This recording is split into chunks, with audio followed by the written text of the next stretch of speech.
Our wretched species is made so that those who walk on well-trodden paths always throw stones at those who are showing a new road.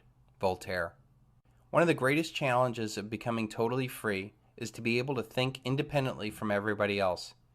You know instinctively that no one cares about you as much as you care about yourself. Yet we consistently listen to others about what is best for us, instead of thinking about what is best for us. That is because we live in a world where everybody tells you what to think, but no one tells you how to think. We are blasted every day with advertising, financial sales pitches, political media propaganda, religious dictates, and more social pressure to conform. Most of our lives, we don't really make any decisions. We just kind of fall into a routine. You see, when you do not really think, you leave your mind open to those who do think.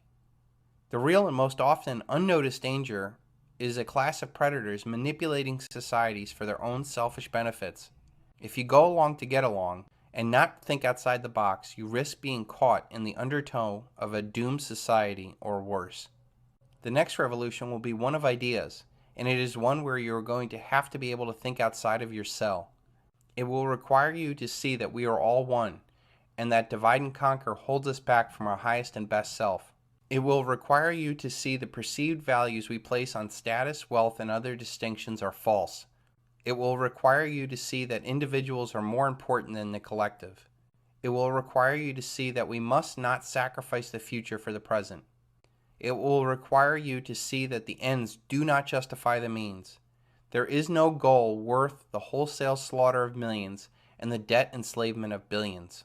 It will require you to see that this revolution cannot take place by forcing others, by protesting, or by forming any organization.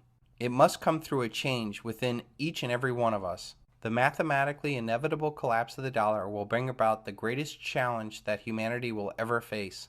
It will require an unprecedented transformation of the human condition. It is not the strongest species that survive, nor the most intelligent, but the ones responsive to change. Charles Darwin. We will cast aside these incredibly destructive forces that have been piled up for decades, spreading debt and death throughout the world in the hopeless effort of sustaining the unsustainable. Only then can we create a new way of life based on freedom. That transformation starts only when you as an individual begin to be aware of yourself in every thought, action, and feeling. As humans, we naturally look at anyone outside of our group or worldview as dangerous and to be shunned. This has served us well when we lived in a tribal, small community dynamic. Now we are systematically and scientifically misled in order to serve the interest of others. We need to look outside of our own little world for answers if the community is headed for collapse. Have you ever seen crabs in a shallow bucket? If you put one in a bucket, it can easily get out. But if there's more than one crab, any crab trying to get out will be pulled back into the bucket by the rest of the crabs. This is how the collective works. It forces individuals to conform so that the collective may survive. And that is our society.